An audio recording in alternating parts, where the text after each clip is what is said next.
I have put the slides. I have put the link on the WhatsApp also. So today we have 1 hour class, section A and D.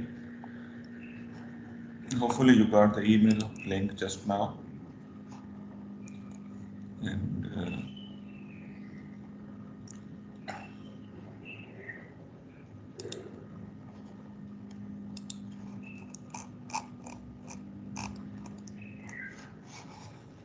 till another student joins, let us see what we have studied last time in previous week. We introduced you with the subject of irrigation engineering, and we also told you about the importance of the subject for the society. We have told you about the importance of the subject for society. Hasibullah Sheikh.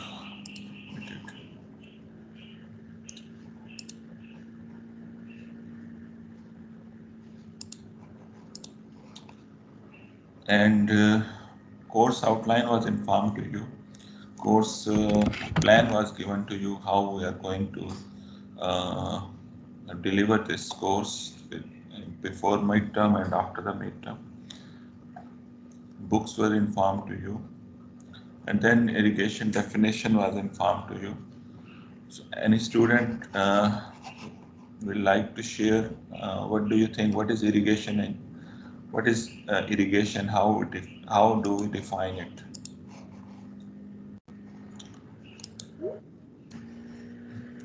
How do we define irrigation engineering? Roll number 97, 297.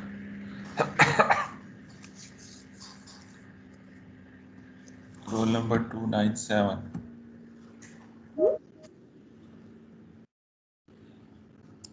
Yes, I'm not sure. You're not sure. That's not a good answer. Why not you're sure? Did you attend the last week class? And can you introduce yourself? Can I get your name? Yes, I attended, but my internet was weak. I mean, so internet is not the only source of information. You are knowing that you are knowing that we are going to study irrigation in this subject. Yes, but I have not received the slides for this part. You have not received the slides. Yes. And why not you have received the slides? Sorry? Why not you receive the slides? Did you ask me to send the slides? No. So it means there was no urge, there was no wish to get the slides. There was wish. So if there would have been wish, you should have searched the net, you should have gone through some book, you should have gone through some videos, YouTube. Neither slide, neither lecture are the only source. There are tens of ways you can get them. Have you talked about this subject to your colleagues and your friends? Not yet. Not yet. Huh? That's the interest. This is not the interest for 297. What's your name? Gilbert. Sorry? Gilbert. Gilbert. How do you spell it? Gilbert. Gilbert. And you're from which country? From Kenya. Okay. Irrigation, as we have defined to the student last time. Now listen carefully. It's the artificial application of water for sustained growth of crops or for full nourishment of the crop. Artificial application of water. It's so simple. When we apply water artificially, then we say, and we apply it for the crop growth, for the agriculture purpose, we say this is irrigation. And it plays important role in the economy of the country. You lobby. Why these students are held in lobby?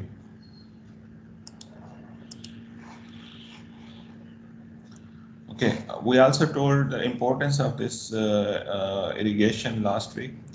In continuation of that, we also informed that water is a precious, a very important natural resource which we have to care, which we have to use very carefully because its quantity is very limited quantity uh, in freshwater characteristics in the domain of the freshwater. We say this quantity is very limited, so we have to use it very carefully.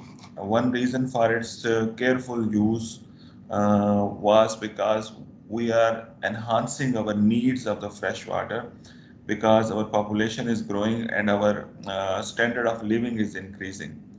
Because of the growth of population and because of the increase of our standard of living, we need more and more water, while the water in the hydrological cycle is fixed.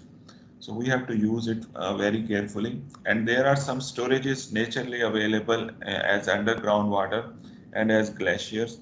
Those are present over there for millions of the years. So if we use them without considering the need of the future generation, that will not be a wise decision. We have to use the water carefully while keeping in mind the needs of the future generation also.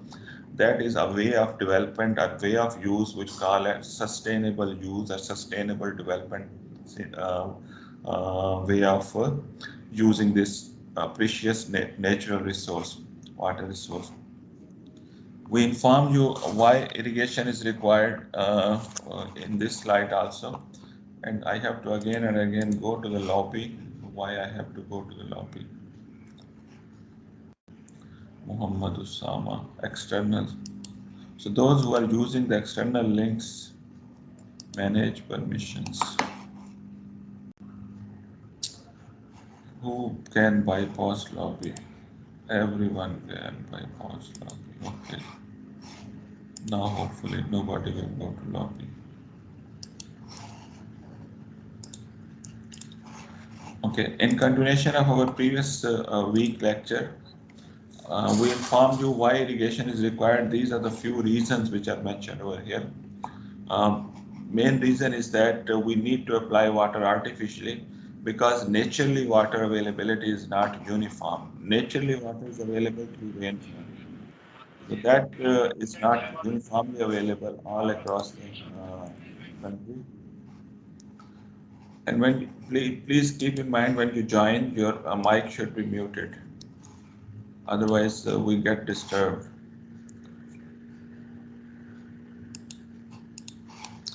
Rainfall is not uniform, means it is not equally available everywhere, and it is not equally available everywhere, and it is not equally available every time.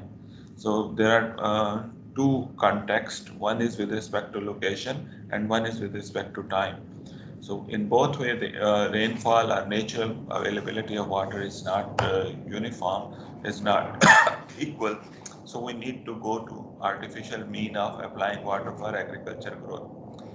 And once we want to enhance our output of the crop, that is the yield, crop yield. Crop yield means crop produced per unit of the water or crop produced per unit of the land. So that we call as crop yield. If we want to enhance that, if we are getting nowadays 2 tons per acre, so if we want to enhance it to 2.5 or 3 tons, then we need to provide more water to that land. If already we are giving it less water, we have to provide it on a timely manner. So then for augmentation of the crop yield, we have to go towards irrigation, and which is more assured supply of water. New high yielding varieties have higher water requirements. So for that purpose, we need to go to irrigation, which cannot be fulfilled from the natural. Exacting the water requirement means matching the water supplied to the crop with its needs. That is what is by exacting means. So some high yield crop and high output crops, they requires right quantity of water at the right time. So for that purpose, if we have the irrigation system installed in the land, agriculture irrigation system is present in on the farm or on the area, then we can provide water whenever we need in whatever quantity we need. So that will be matching the water requirement with the supply. Cash crops are usually water intensive crops. Cash crops and food crops are two division of the all the crops. What food crops which we grow for our consumption for our use, and if we grow such crops which we intend to sell out into the market and get back the money for other uses, then that crop we call as a cash crop. In Pakistan, usually wheat is considered as a food crop, and sugarcane and cotton and sometimes rice also is considered as cash crops. In other countries, rice is a main food crop. In Pakistan, wheat is main food crop. That is the difference of our culture or of our food habits. Assured water supply also helps in enhancing the yield. I already discussed. Orchard and gardens comes under the high yield crops. Orchard and gardens comes under the high return crop agriculture. They provide us more money through orchards, so they need continuous supply of water. So for that purpose, irrigation is required for orchards and gardens growth. These are some of the reasons which we mentioned. And then to use the water carefully, we emphasize it with the help of these slides that water is not available in abundance. Already the water is under stress, and the stress sometimes people measure with the help of water availability per capita. That is one way. Freshwater availability per capita per year. Another way of measurement of the water stress is to see how much is the available water and how much is being used already in that area or in that country.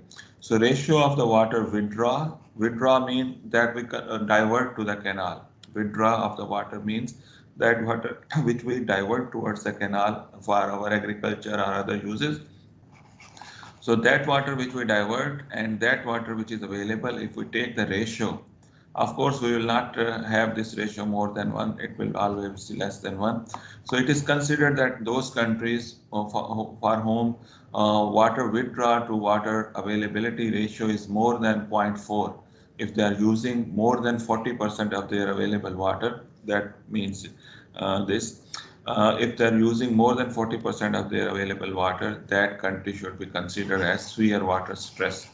And those countries which have utilization of water or withdrawal of the water 20 to 40%, those are considered as mild water stress, and less than 20% withdrawal in the present days is considered as low water stress.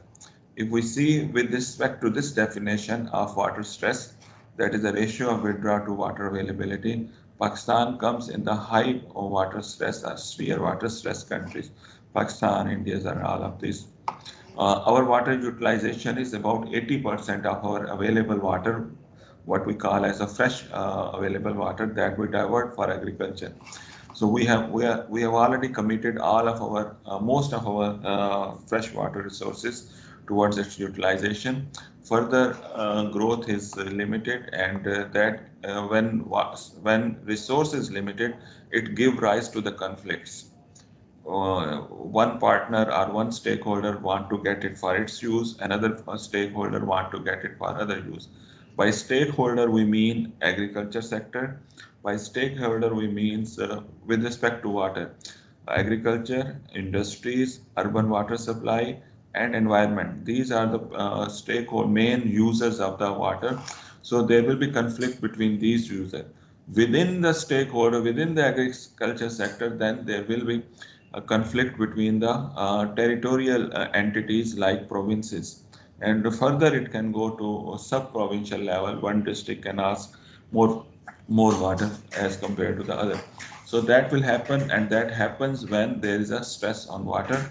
So we as irrigation engineer or hydraulic engineers have the duty to look into this stress and utilize these precious water resources in a good manner, and we should educate the people, and we should educate ourselves also that this should be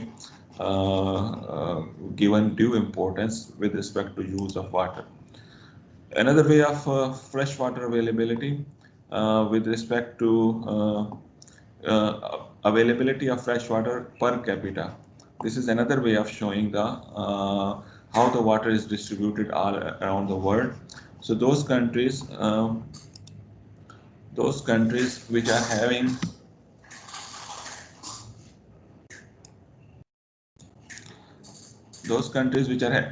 having less than 1700 cubic meter per person per year of the fresh water availability, those are considered as a water stressed country.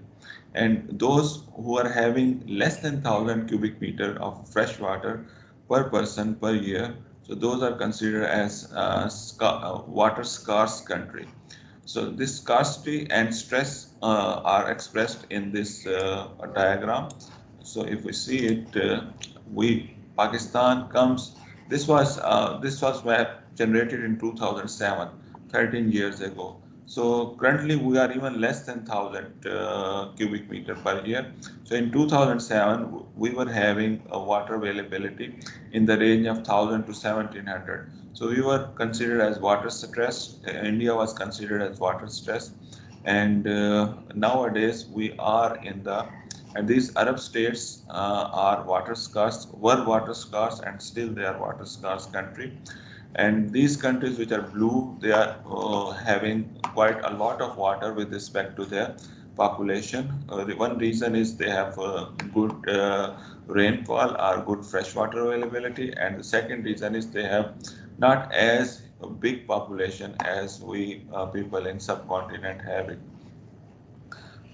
So this map is also shown with respect to uh, within the country how the stress is there. So previous map was country was taken as one unit. Overall, one value for the country was calculated with respect to what. So in this figure, this they have further separated it, further made it at a fine scale. So those places which are with the red or dark brown color, so they are having very severe water stress country, and unit are the indicator which they are using to express the water stress is water availability per capita per year. This was, I think, made water stress. This is more latest, I think, why I have added it. So this is, I think, 2012, 2019 to 2012, 2009 to 2012. So this is more latest, 2007 के बाद का है. So it also shows the those places which have high water stress. So this is with respect to, I think, withdrawal ratio, water withdrawal to water availability ratio. This map is showing in this way. So all of this underlines or shows the importance that water should be used carefully. In water resources literature, the changing environment is being shown to the people with the help of the example from the neighboring country. I think in Kazakhstan, it is next to Afghanistan.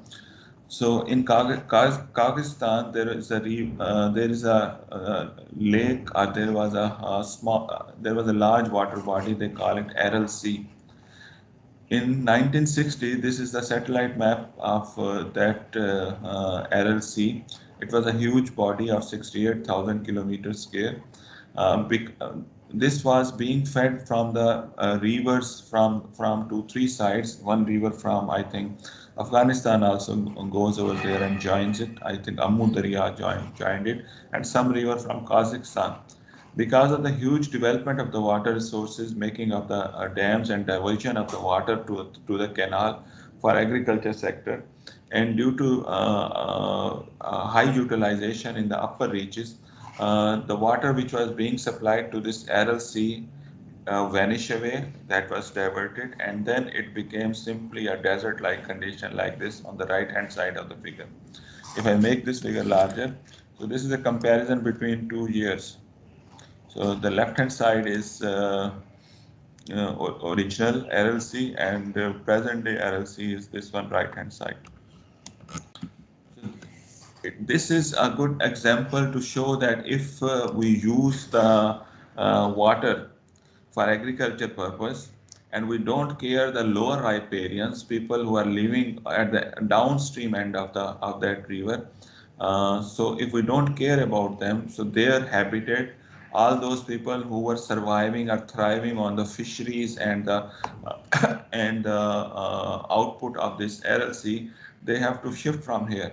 So that shifting has been shown from this right-hand side figure, that previously there used to be jetties and these ships used to sail in this RLC, and now they are being abandoned or they are standing on a desert place. So this is standing within the RLC, but now this is dry. So now its area has been shrink to 10% of its original size in 1997. And since 97, people have now seen the importance of this RLC, and now some fixed quantity which can help survive this RLC environment is being released to it, and they are trying to save this large water body. So you as a civil engineer, me as a civil engineer, when we carry out some development work through dams and reservoirs and through diversion of the water, must consider the already committed needs of the people, already utilization of that water. And then we should give the water distribution in such a way, we should decide the water distribution in such a way that no stakeholders or no person or no group of the people or environment should be adversely impacted to such an extent that cannot be repaired. Everybody will be affected by some intervention in the natural system, intervention in the water system, but that effect should be compensated through more income generated from our project, and that impact should not be such huge impact that it is not recoverable. So this example will remind you that when we intervene in the natural system on the upper side of the country, higher area of the country, lower area concerns should also be taken into account. So that happens nowadays in Pakistan also. Whenever we make a new project, whether it is an industry, whether it is a water resources project, its environment impact assessment is a must report. And if we find some impact, adverse impact on the ecosystem or on the people, then it is the duty of that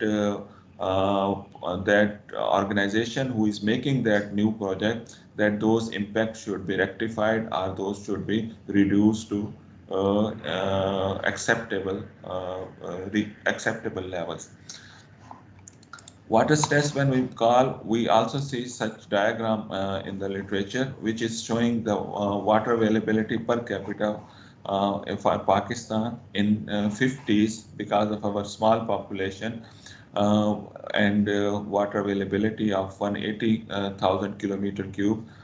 This ratio of the water availability per person, or we call it water availability per capita. These are the same thing. So that was about 5,200 meter cube per year. It has reduced to less than 1,000 cubic meter per year, close to into 2020. And now we are officially declared as water scarce country because we are reducing water availability per capita. You can calculate these values by considering that our water availability, fresh water availability is around 180 billion billion cubic meter.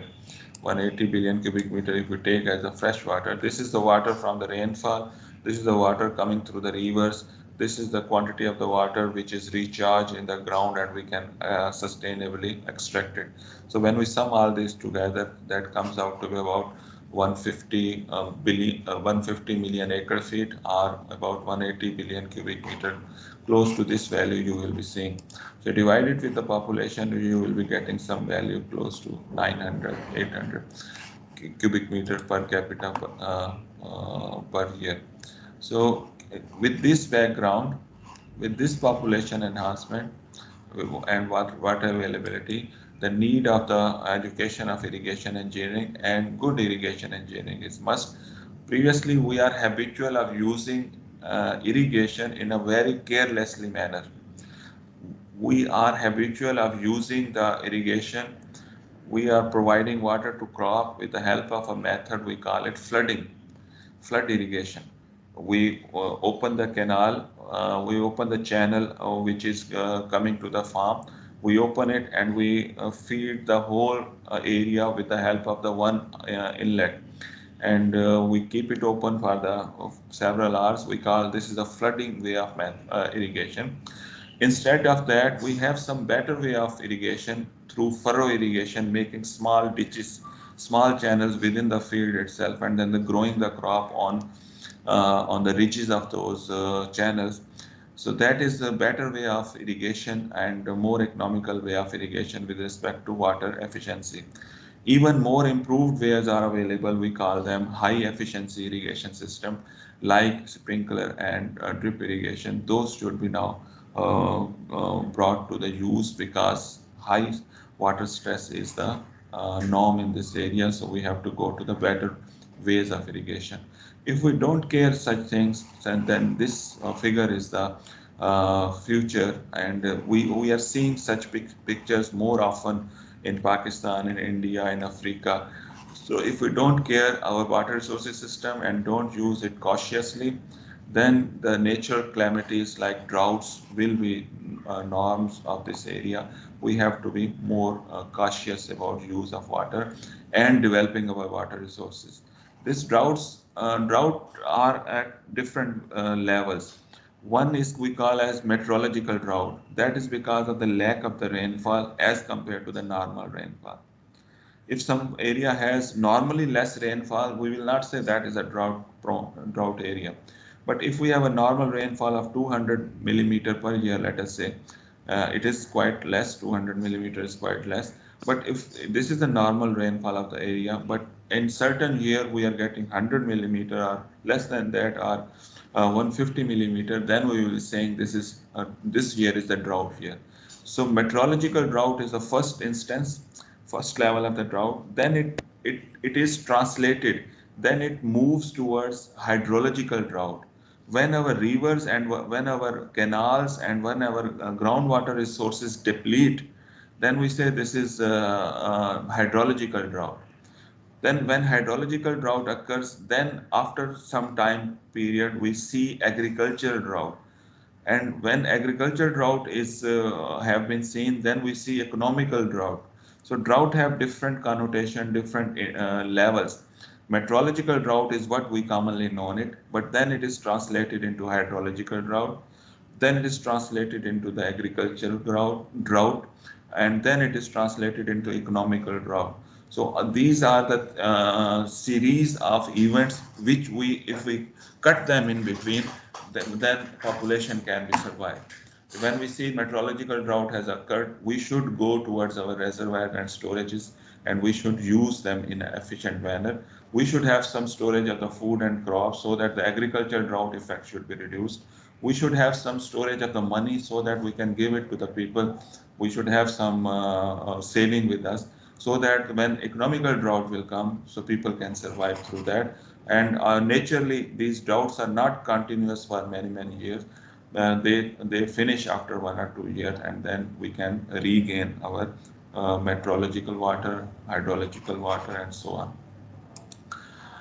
If we see our consumption pattern and use of water in different sector in Pakistan and compare it with the globe, we see how we are doing well or bad.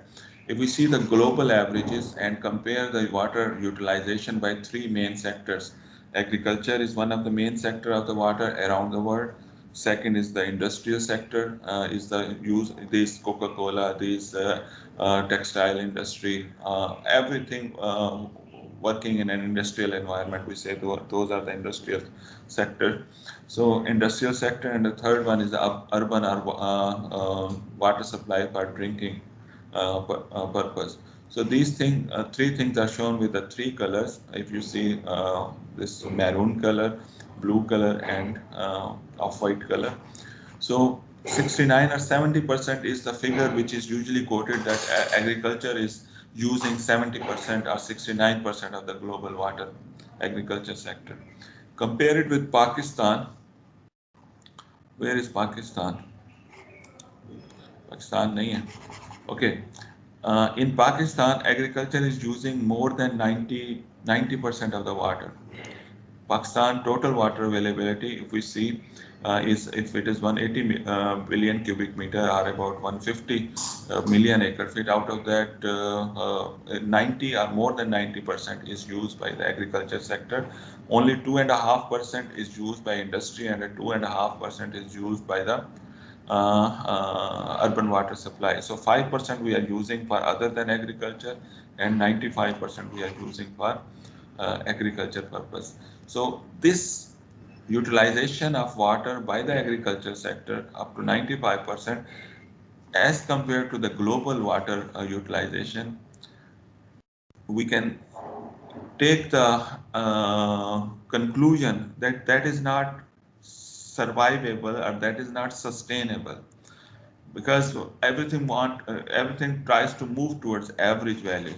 So globally, if 70% is the average, close to that, we will be going in the longer future.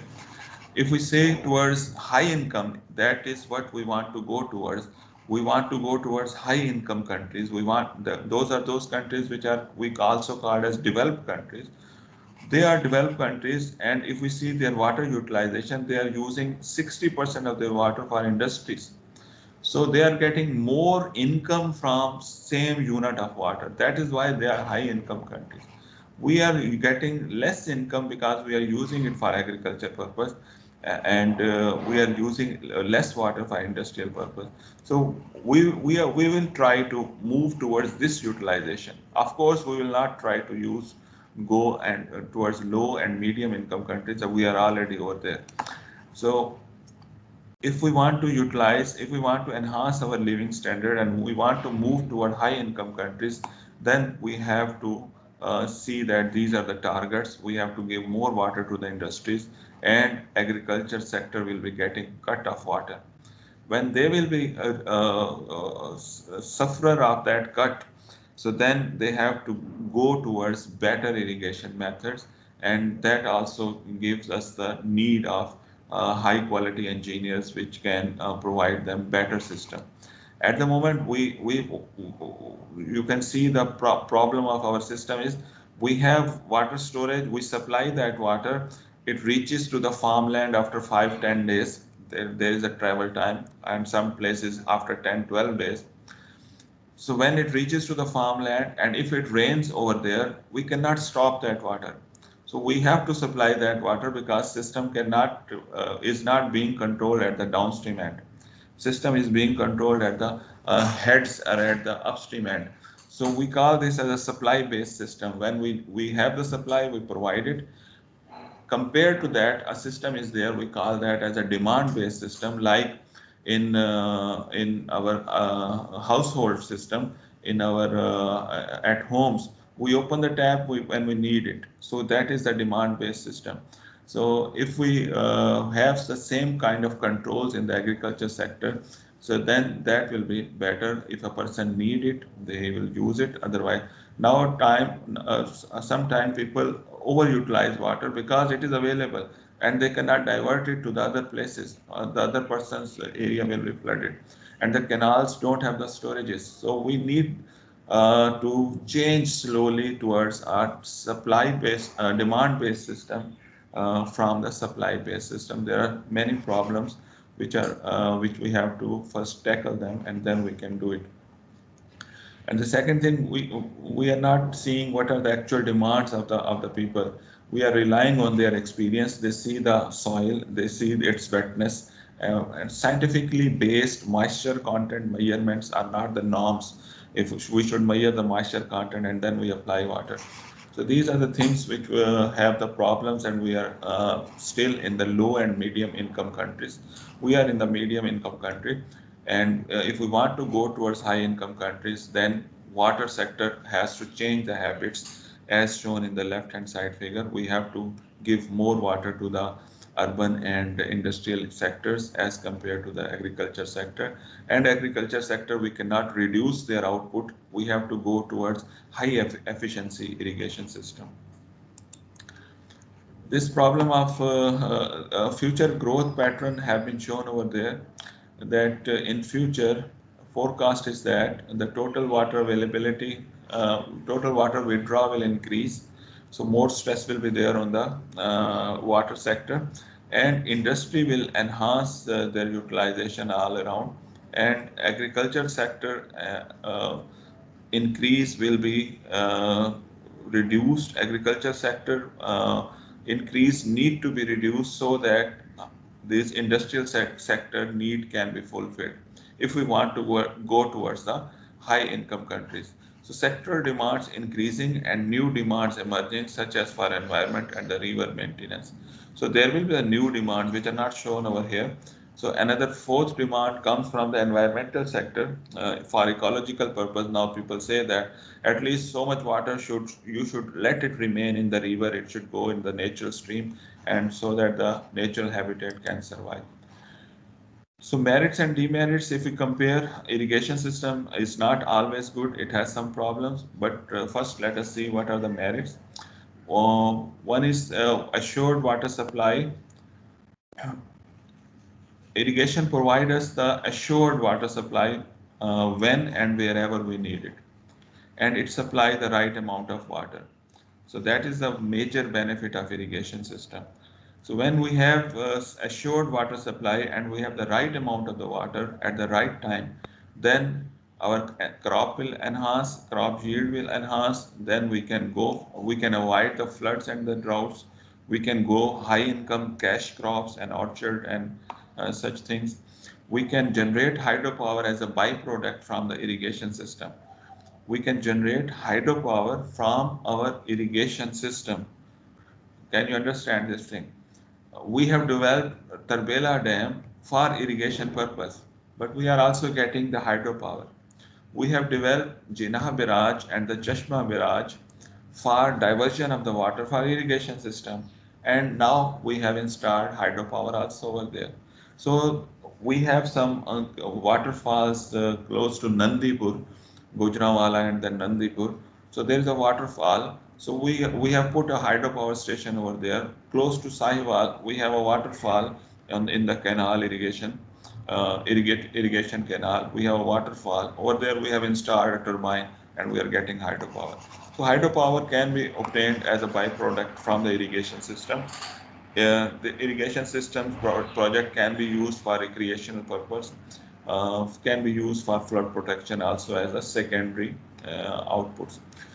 It reduces the unemployment. When we provide water for agriculture, our industry, especially agriculture, so then unemployment reduced because people are utilized as a laborer or as a farmer over there. Economic contribution towards country's GDP. Currently, GDP contribution, if you see the recent figure, it is close to 19%, 18.9 is the figure which I have seen recently, is the contribution of the agriculture towards the GDP of Pakistan. If we see the demerits, it is cost and labor intensive. This way of irrigation, artificially when we apply water, so we need huge quantity of cost. Billion of the dollars, billion of the rupees are needed for large reservoir and irrigation system development, and labor intensive.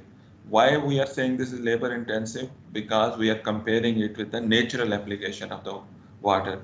If there is an area which is applied with the water through naturally through the rainfall, so no labor is required.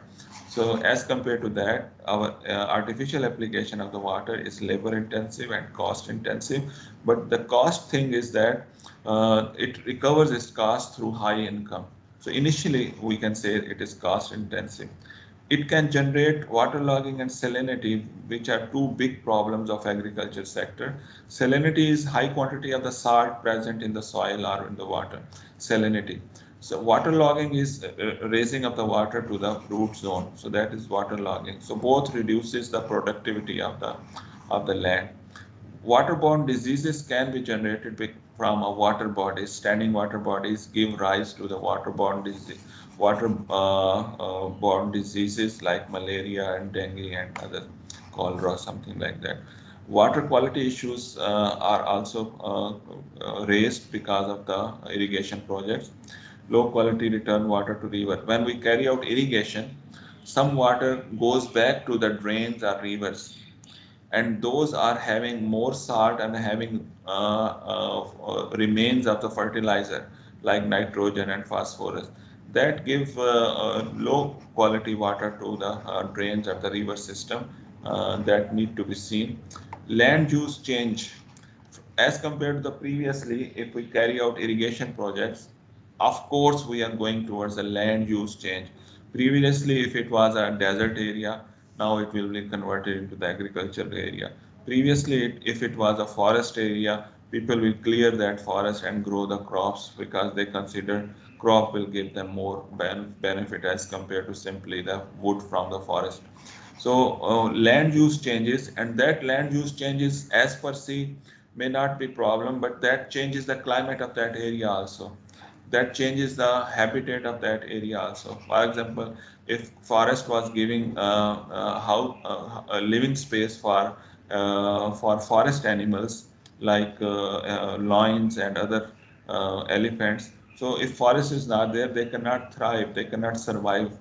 So forest animals have to shift from that area, and such problems must have seen somewhere on Discovery and Nature Geographical channel that when forest is cleaned for agriculture sector, so then the effect is are the everything which is living in that forest, they move then towards the urban area, and then there is a conflict, and then of course human being is the biggest predator, and they then kill forest animals, and we are losing the precious species.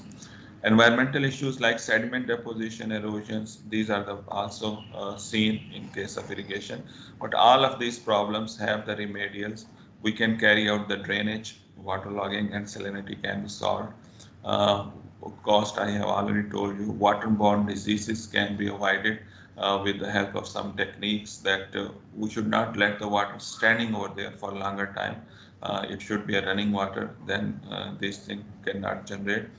Water quality issues can also be solved through water treatment. So, if you go towards the history, this is a very old field which mankind have entered into. Irrigation is very old. Millions of the years or thousands of the years ago, people used to carry out irrigation.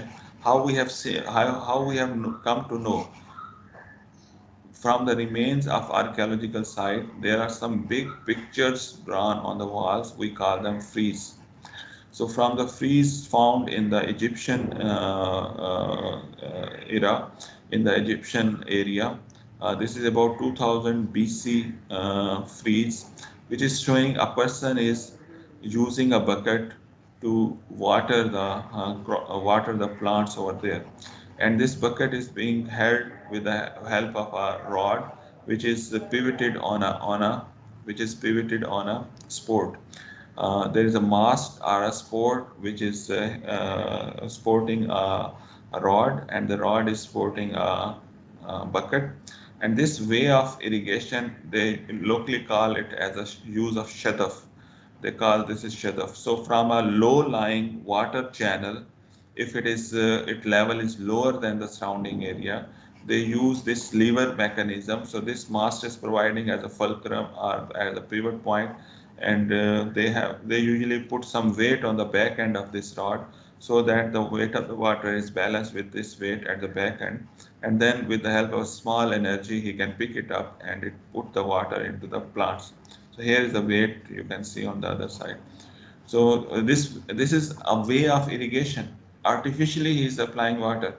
So very primitive types of irrigation have been utilized, and these are the evidence of that as old as 4,000 years from now. We are already in the year of 2000 AD. So 2000 AD plus 2000 BC, So about 4,000 years ago, we have the evidence that people were using the artificial way of application of the water, and not as effective way as we have, like we just switch on the pump and we get 1 cubic, 2 cubic of water through the pump.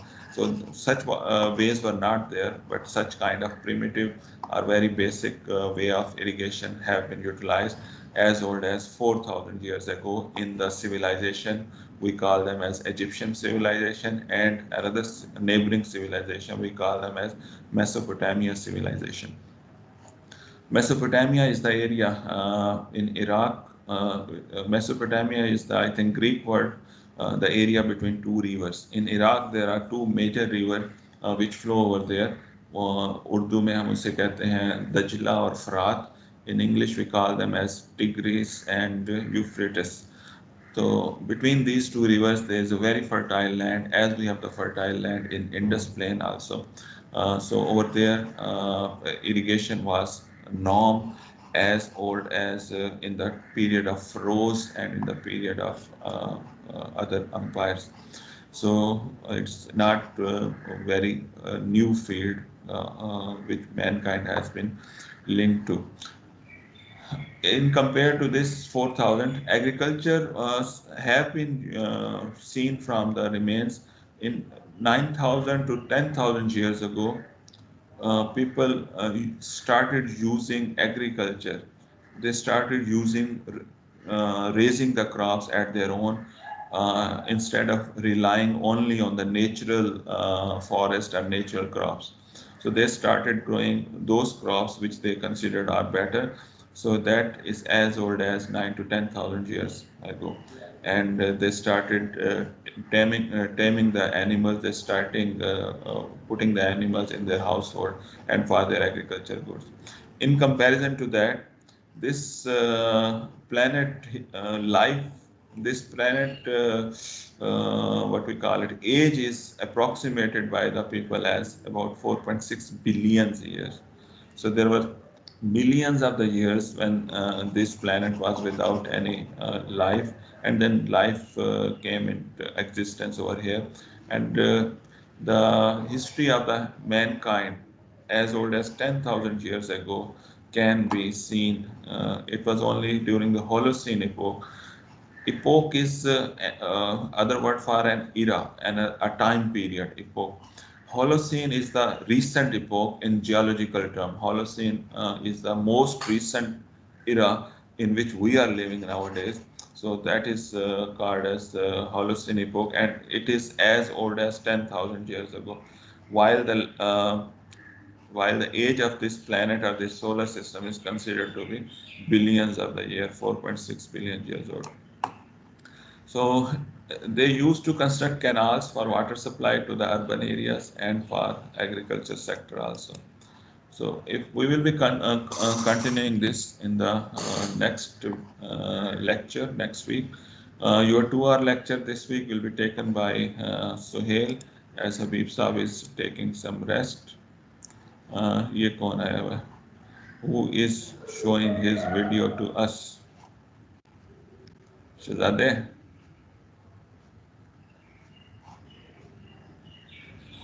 अब चला गया. Okay. What I want to see now is your attendance. If you have any question, you are welcome. In the meantime, I take the attendance. Download attendance list. So attendance is taken.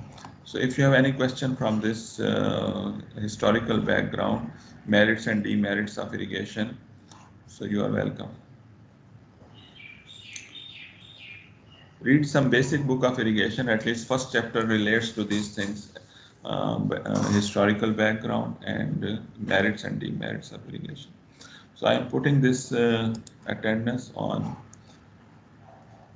the WhatsApp group so that you people can see it, and I can paste it. I can drag it on WhatsApp. D के पास चलेगी नहीं.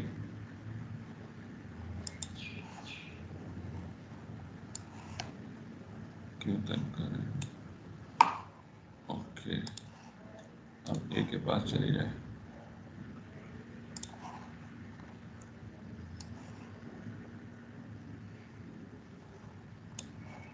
So CRs are requested to please keep a record of their attendance of that section. Okay. So thank you very much. I stop this lecture now, and please go through the lecture we have studied this week and the previous week. Maybe I will be asking questions and may take a surprise quiz also. Thank you. Allah Hafiz.